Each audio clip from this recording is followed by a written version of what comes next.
अस्सलाम मुझे कैसे हैं सब लोग, होप सो सब ठीक होंगे। आज हम 10th क्लास की केमिस्ट्री चैप्टर 14 के एक्सरसाइज के कंस्ट्रक्टेड रिस्पांस क्वेश्चंस देखेंगे। So let's just see the first question, that is the differentiate between evaporation and boiling. Boiling point में इवेपोरेशन में हमारे पास ना डिफरेंस बताएं। इसके लिए हम लोगों ने ना एक पैसेज देखा था, लाइक टेबल। इसके आंसर में ना ये टेबल आ जाएगा, इवेपोरेशन और बॉइलिंग पॉइंट में डिफरेंस। इसमें से 3-4 पॉइंट लिख दीजिएगा, तो ये काफ़ी होंगे, ठीक है। अच्छा, बेसिकली इवेपोरेशन और बॉइलिंग में डिफरेंस क्या होता है बच्चे? इवेपोरेशन में होता है कि फॉर एग्जांपल आपने किसी कंटेनर में कोई लिक्विड रखा हुआ है, यहाँ पे लिक्विड मॉलिक्यूल है, जिससे ये सरफेस के मॉलिक्यूल्स को थोड़ी सी एनर्जी, चाहे वो एटमॉस्फेयर से मिलती है या चाहे अंदर से थोड़ी सी एनर्जी है वो ऊपर से ली जाती है, हाई एनर्जी मॉलिक्यूल सरफेस पे आ जाते हैं। तो जैसे ही सरफेस के मॉलिक्यूल्स को थोड़ी सी एनर्जी मिलती है वो सरफेस से एस्केप होना शुरू हो जाते हैं, वो बाहर निकलना शुरू हो जाते हैं। इसको बोलते हैं इवेपोरेशन, सरफेस के मॉलिक्यूल्स का निकलना।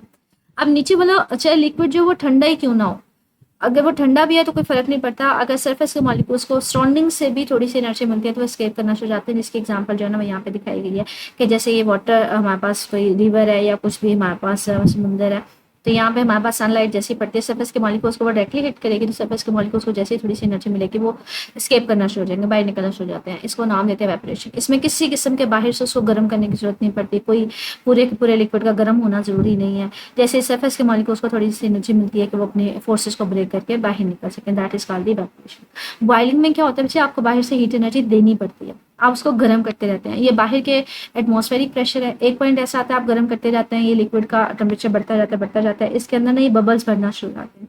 एक पॉइंट ऐसा आता है कि इस लिक्विड का अपना प्रेशर जो है वो बाहर वाले मॉलिक्यूल्स के प्रेशर के, एटमॉस्फेरिक प्रेशर के इक्वल आ जाता है। जब ये दोनों इक्वल हो जाते हैं तब बॉइलिंग पॉइंट अकर करता है, तब ये छोटे छोटे जो बबल्स हैं वो फटना शुरू हो जाते हैं, ठीक है, तब वो बॉइलिंग अकर करना शुरू हो जाती है। तो इन्हीं पॉइंट्स को हाईलाइट कर रहा है कि इवेपोरेशन सिर्फ सरफेस के मॉलिक्यूल्स का ऊपर होता है, ठीक है। सरफेस के मॉलिक्यूल्स जो होते हैं उसके ऊपर क्या करता है, सरफेस के मॉलिक्यूल्स जो है वो सरफेस पे निकल जाते हैं, ठीक है। Only the surface of the liquid. Boiling में क्या होता है, पूरे पूरे लिक्विड का गर्म होना जरूरी है, इंटायर लिक्विड का गर्म होना जरूरी है। तो बबल्स जो बन रहे होते हैं वो पूरे के पूरे लिक्विड में बन रहे होते हैं। जब तक वो बॉयल नहीं होता, कब तक, जब तक ये इस लिक्विड का पूरा जो प्रेशर है वो बाहर के प्रेशर के इक्वल नहीं हो जाता, ठीक है। तो ये हमारे पास सारे टेम्परेचर के ऊपर हो सकते हैं, ऑल टेम्परेचर पे इसको हीट एनर्जी की जरूरत नहीं पड़ती। ये रूम टेम्परेचर पे भी अगर कर सकता है, जैसे इसको सरफेस से थोड़ी सी एनर्जी मिलेगी, सरफेस के मॉलिक्यूल्स जो वो बाहर निकल जाएंगे, ठीक है। तो ये किसी भी टेम्परेचर पे अगर कर सकते हैं। यहाँ पे होता है कि यहाँ पे टेम्परेचर आपको बाहर से देनी पड़ती है, ठीक है। बॉइलिंग पॉइंट होता है एक स्पेसिफिक टेम्परेचर पे अगर करता है जब आपके पास किसी भी लिक्विड का जो प्रेशर है वो बाहर के प्रेशर के इक्वल नहीं हो जाता, तब तक आप इसको हीट करते रहेंगे, ठीक है। उस पॉइंट पे ये बॉइलिंग अकर करती है। तो इसमें हमारे पास ये प्रोड्यूसेस कूलिंग। इसमें कूलिंग किस तरह से होती है, यहाँ पे मैंने आपसे कहा कि जो जैसे थोड़ी सी एनर्जी मिलती है सरफेस के मॉलिक्यूल्स को, वो एनर्जी लेके बाहर निकल जाते हैं। अब एनर्जी लेके तो बाहर निकल के बाकी तो फिर ठंडी मटेरियल रहेगा, या नीचे अगर कोई हाई एनर्जी मॉलिक्यूल होगा वो सरफेस पे जाएगा और सरफेस से बाहर निकल जाएगा। तो हाई एनर्जेटिक मॉलिक्यूल्स है वो सरफेस से तो बाहर निकल जाते हैं, सोर्स तो कोई आप दे नहीं रहे। तो जैसे इसको थोड़ी सी एनर्जी मिलती है, सरफेस के मॉलिक्यूल्स लेके बाहर निकल जाते हैं, तो हम कहते हैं पीछे हमें कूलिंग इफेक्ट आता है। यहाँ पे तो आप मुसलसल गर्म कर रहे होते हैं, तो यहाँ पे किसी किस्म का कूलिंग इफेक्ट नहीं होता, ठीक है।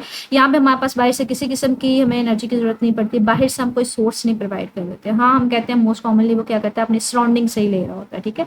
Normal he small amount of source से चाहिए होता है वो सराउंडिंग से कैप्चर कर लेता है, लेकिन यहाँ पे आपको लार्ज अमाउंट में एक्सटर्नल सोर्स प्रोवाइड करना पड़ता है, तो एक्सटर्नल एनर्जी प्रोवाइड करनी पड़ती है, ठीक है। यहाँ पे वो हमारे पास इनसाइड से लिक्विड ले सकता है या फिर अपनी सराउंडिंग से कैप्चर कर सकता है। तो ये हमारे पास दोनों में बेसिकली डिफरेंस है, ठीक है। अगर इसको एक्सरसाइज से शॉर्ट क्वेश्चन को सॉरी की बुक से देखें तो पीछे इसका वो कह रहा है क्वेश्चन नंबर 47 देख लीजिएगा, मतलब शॉर्ट फॉर्म में यही टेबल देख लीजिएगा। अगर 14.2 है, कहते हैं डिस्क्राइब करें how boiling is related to the external pressure. वही मैंने आपको अगेन जैसे बात की थी, एक्सटर्नल प्रेशर कब होता है हमारे पास, किस तरह से बॉइलिंग अकर करती है कि आप इसको गर्म करते जाते हैं, इसके अंदर बबल्स बनना शुरू होता है, मतलब इसका प्रेशर बढ़ता जाएगा। एक पॉइंट ऐसा आता है जब तक इसका प्रेशर जो है वो बाहर वाले प्रेशर के इक्वल हो जाता है तब ये बॉइलिंग अकर करती है, उससे पहले ये अकर नहीं कर सकती। तो इसी चीज को वो एक्सप्लेन करेगा कि बॉइलिंग अकर कब करती है। When the vapour pressure of the liquid, जब लिक्विड का अपना जो प्रेशर है वो बाहर वाले प्रेशर के इक्वल हो जाता है तब हमारे पास क्या होती है, बॉइलिंग अकर करती है। कहते हैं अगर बाहर वाला प्रेशर कम कर दिया जाए, मतलब लो हो, तो हमारे पास बॉइलिंग जल्दी अकर कर जाएगी। कहते हैं जैसे मोस्ट कॉमनली हम लोग माउंटेन्स पे जाते हैं ना, पहाड़ियों वगैरह पे जाते हैं, वहाँ पे एटमॉस्फेरिक प्रेशर कम होता है, वहाँ पे पानी जल्दी बॉयल हो जाता है। और दूसरा हमारे पास जब हम एग्जांपल लेते हैं कि अगर बाहर वाला प्रेशर ज़्यादा होगा तो जल्दी बॉइलिंग अकर नहीं करेगी। कहते हैं इसकी एग्जांपल जो होती है ना वो प्रेशर कुकर की ली जाती है। प्रेशर कुकर में मतलब अगर कोई फूड वगैरह जो कुक हो रही है तो हम लोगों ने ना इसके अंदर खुद वेपर प्रेशर जो है ना वो इंट्रोड्यूस करवाया होता है। आर्टिफिशियल हम इसको कह सकते हैं कि हमने खुद vapour pressure increase, high vapour pressure कह लें, जनरेट करवा लेते हैं। जब इसको आप गर्म करते जाते हैं, खाना पकाते जाते हैं, ये टेम्परेचर हीट एनर्जी अब्जॉर्ब करता जाता है। जब तक इसका वेपर प्रेशर, इसका लिक्विड का प्रेशर, इस फूड का प्रेशर ये इस वेपर प्रेशर के इक्वल नहीं होगा, तब तक ये बॉयल नहीं होगी। तो हम प्रेशर कुकर में क्या करते हैं, ये जो हमारा बाहर वाला एटमॉस्फेरिक प्रेशर होता है या फिर हम लोग इसके सरफेस के ऊपर प्रेशर खुद जनरेट करवा रहे होते हैं, हम हाई प्रेशर जनरेट करवाते हैं ताकि ये जल्दी बॉयल ना हो, ये सारी सारी हीट एनर्जी अपने अंदर जज़ब करता रहे, वो खाना पकता रहे। जब तक ये प्रेशर इस लिक्विड का, इस फूड का प्रेशर इस प्रेशर के इक्वल नहीं होगा, तब तक ये बॉयल नहीं होगा। तो इसी चीज़ को कह रहा है कि हमारे पास उसका बॉइलिंग पॉइंट इंक्रीज हो जाएगा, क्योंकि जब तक इसका इक्वल नहीं होगा इस प्रेशर के, तब तक वो बॉयल नहीं होगा। तो क्या करता है, वो ज़्यादा हीट एनर्जी अब्जॉर्ब करता रहता है, जिसकी वजह से हमारे पास खाना जो है वो जल्दी पक जाता है। तो इसी चीज़ को कह रहा है कि हमारे पास वेपर प्रेशर में क्या होता है, प्रेशर कुकर में क्या होता है, हम लोग एक्सटर्नल प्रेशर को इंक्रीज करवा रहे होते हैं। मतलब हम लोग ने खुद प्रेशर यहाँ पे वेपर प्रेशर इंट्रोड्यूस करवाया होता है और ये इंक्रीज वेपर प्रेशर इंट्रोड्यूस करवाया होता है।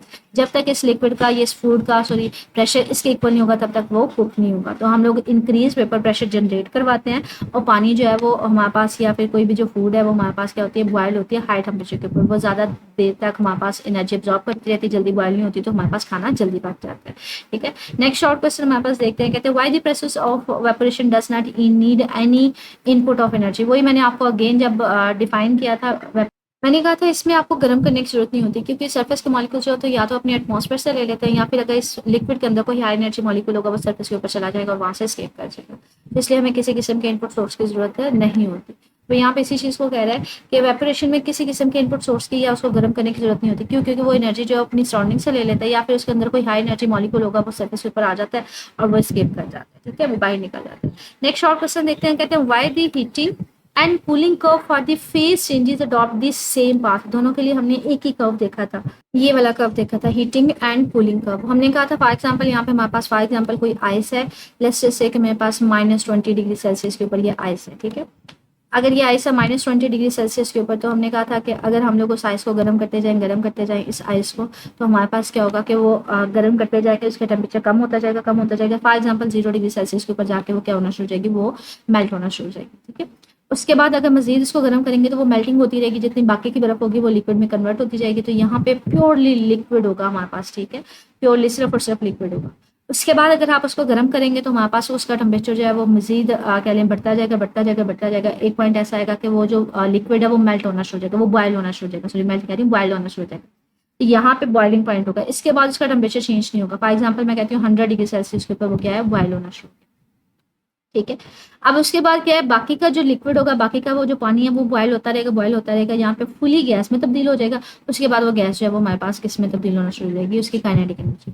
ये था जब हम लोगों ने बॉटम से शुरू किया था, हमारे पास ये हीटिंग कर्व था कि आप हीट करते जा रहे हैं, पहले वो मेल्ट होना शुरू हुआ, वो जहाँ एक दफ़ा मेल्ट होना शुरू होगा वो सारी की सारी बर्फ जो है वो मेल्ट होती रहेगी। जैसे मैंने आपको यहाँ पे फिगर में दिखाया भी था कि हमारे पास एक दफ़ा अगर ये बर्फ जो है वो मेल्ट होना शुरू हो जाती है, तो उसके बाद आप जितनी हीट एनर्जी देंगे तो वो बाकी की बर्फ को जो है वो मेल्ट करवा रही होगी, उसके बाद टेम्परेचर चेंज नहीं होगा। तो यहाँ पे इसी चीज़ को बता रहा है कि एक दफ़ा अगर वो मेल्ट होना शुरू हो जाता है तो उसके बाद मेल्टिंग पॉइंट के बाद टेम्परेचर चेंज नहीं होगा। ये देखें टेम्परेचर कॉन्स्टेंट है 0 डिग्री सेल्सियस। तब तक क्या होता है कि बाकी की बर्फ जो है मेल्ट होती रहती है। जब एक दफ़ा सारे का सारा वो पानी आ जाता है, उसके बाद अगर आप उसको मजीद गर्म करेंगे तो टेम्परेचर उसका बढ़ेगा 100 डिग्री सेल्सियस पे फॉर एग्जाम्पल मैं कहती हूँ बॉयल होना शुरू होगा। उसके बाद अगर एक दफ़ा बॉयल होना शुरू हो गया तो उसके बाद टेम्परेचर दोबारा चेंज नहीं होगा, सारी की सारी जो पानी होगा वो बाकी का किस में तब्दील हो रहा होगा, वो गैस में। उसके बाद टेम्परेचर हाँ बढ़ जाएगा जब एक दफ़ा सारी की सारी जो है वो गैसेस में तब्दील हो रहा है।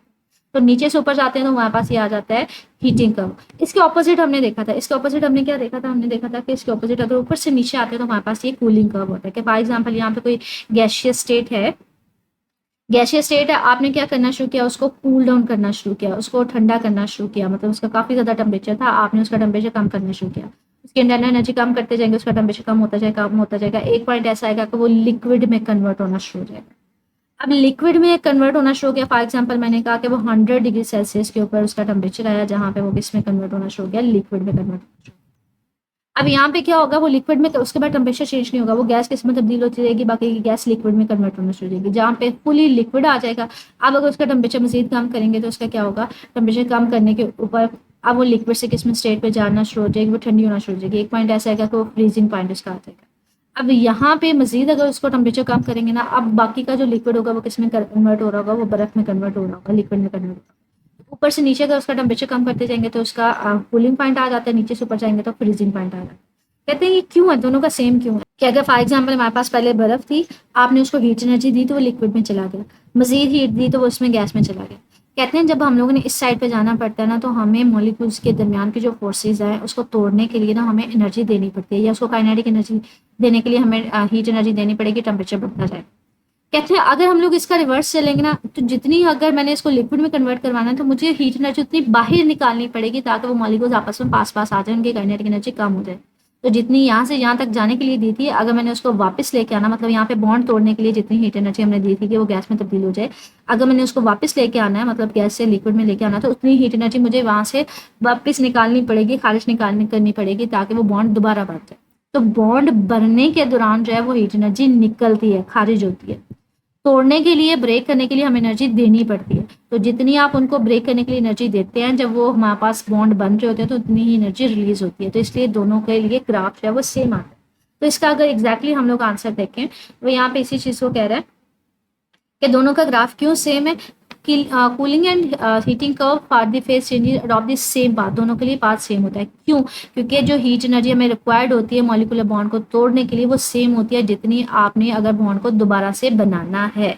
ठीक है, ये हमारे पास कूलिंग के केस में आता है। कहते हैं सेम हमारे पास कंडीशंस अप्लाई होती है अगर आपने मेल्ट करवाना है या फ्रीज करवाना है। मेल्ट करवाने के केस में क्या होगा, हीट एनर्जी देनी पड़ेगी। फ्रीज केस में हमारे पास हीट एनर्जी रिलीज होती है, मतलब यहाँ पे बॉन्ड टूट रहे होते हैं और यहाँ पे बन रहे होते हैं, लेकिन दोनों में टेम्परेचर हमारे पास क्या रहेगा, सेम हीट एनर्जी हमें रिलीज करनी पड़ेगी और सेम हमें निकालनी पड़ेगी। तो इसलिए हम कहते हैं टेम्परेचर सेम ही होता है। ठीक है, ये हमारे पास इसी केस में आता है। नेक्स्ट शॉर्ट क्वेश्चन है, कहते हैं why ice melt when pressure is exerted. जब प्रेशर लगाया जाता है तो हमारे पास आइस क्यों मेल्ट हो जाती है। कि अगर आपके पास ये आइस है, अगर आप इसके ऊपर प्रेशर एक्सर्ट करते हैं ना, तो ये जो है बर्फ जो है वो मेल्ट होना शुरू हो जाएगी। क्यों? क्योंकि बच्चे हमारे पास अगर हम लोग स्ट्रक्चर देखें ना, आइस का, सॉलिड का, लिक्विड का और गैस का, पानी के केस में हमारे पास क्या होता है, पानी में जो मॉलिक्यूल्स होते हैं ना उनके दरमियान स्ट्रॉन्ग फोर्सेज होते हैं, लेकिन उनके दरमियान जो स्पेसिंग है ना वो ज़्यादा होती है। ठीक है, मतलब एक प्रॉपर पैटर्न के सारे के सारे अरेंज हुए होते हैं, इनके दरमियान स्पेसिफिक फासला होता है, प्रॉपर हमारे पास बॉन्डिंग होती है, मतलब लेकिन स्पेसिंग ज़्यादा होती है। लेकिन अगर आप इसको प्रेस करना शुरू हो जाएंगे, इसके ऊपर फोर्स एक्सर्ट करना शुरू हो जाएंगे, लाइक यहाँ पे वो दिखा भी रहा है, प्रेशर लगाएंगे,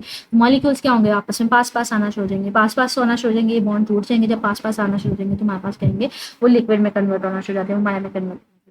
तो सॉलिड हमारे पास लेस डेंस होता है क्योंकि उनमें मॉलिक्यूल्स के दरमियान काफ़ी ज़्यादा स्पेसिंग ज़्यादा होती है। ठीक है, प्रॉपरली अरेंज होते हैं, मॉलिक्यूलर फोर्सेज ज़्यादा होती है, लेकिन उनके दरमियान जो है स्पेसिंग ज़्यादा होती है। आप उसको प्रेस करेंगे तो वो पास पास आ जाएंगे, ये बॉन्ड टूट जाएंगे तो हम कहेंगे वो लिक्विड में कन्वर्ट हो जाते हैं। तो इसका आंसर एग्जैक्टली हम लोग की बुक से भी देख लेते हैं। कहते हैं आप उसको, वाटर डेंसर होता है, मॉलिक्यूल्स इसमें पास पास होते हैं as in liquid as in solid, solid में दूर दूर होते हैं, लेकिन उनमें स्ट्रॉन्ग फोर्सेज होती है। जब आप प्रेशर लगाते हैं तो मॉलिक्यूल्स आपस में पास पास आ जाते हैं, इसलिए वो क्लैप्स हो जाता है, मतलब ये सारे का सारा जो स्ट्रक्चर है ये टूट जाएगा और ये क्लैप्स हो जाएगा तो मॉलिक्यूल्स पास पास आ जाएंगे। ठीक है, तो वो लिक्विड में कन्वर्ट हो जाता है। नेक्स्ट हमारे पास शॉर्ट क्वेश्चन, कहते हैं why do face changes occur, के फेस क्यों चेंज हो रहा होता है। कि बेसिकली बच्चे हमारे पास क्या होता है कि जैसे अगर मैंने आपको फेज चेंजेस में दिखाऊं तो हमारे पास बेसिकली 3 फेज हम कंसीडर करते हैं, सॉलिड, लिक्विड और गैस। आप अगर हीट एनर्जी देते हैं तो इन मॉलिक्यूल्स की काइनेटिक एनर्जी बढ़ जाती है, इनके बॉन्ड ब्रेक हो जाते हैं, ज़्यादा स्पीड के साथ मूव करेंगे वो लिक्विड में कन्वर्ट हो जाएंगे, उसको मजीद अगर गर्म करेंगे तो वो गैस में तब्दील हो जाएंगे। तो बेसिकली आप जब उसको हीट एनर्जी देते हैं तो उनकी काइनेटिक एनर्जी बढ़ती है। ठीक है, हीट एनर्जी देने के ऊपर हमारे पास फेज चेंज होता है, जिसकी वजह से पार्टिकल्स जो है वो ज़्यादा मूवमेंट करते हैं, जिसकी वजह से हमारे पास कहते हैं उनका फेज चेंज होना शुरू हो जाता है। आगे डिस्क्रिप्टिव क्वेश्चन है, लॉन्ग क्वेश्चन है, explain the difference between the rate of diffusion of two gases based on the kinetic energy. तो काइनेटिक एनर्जी के बेस पर उनकी आपने डिफरेंस बताना है।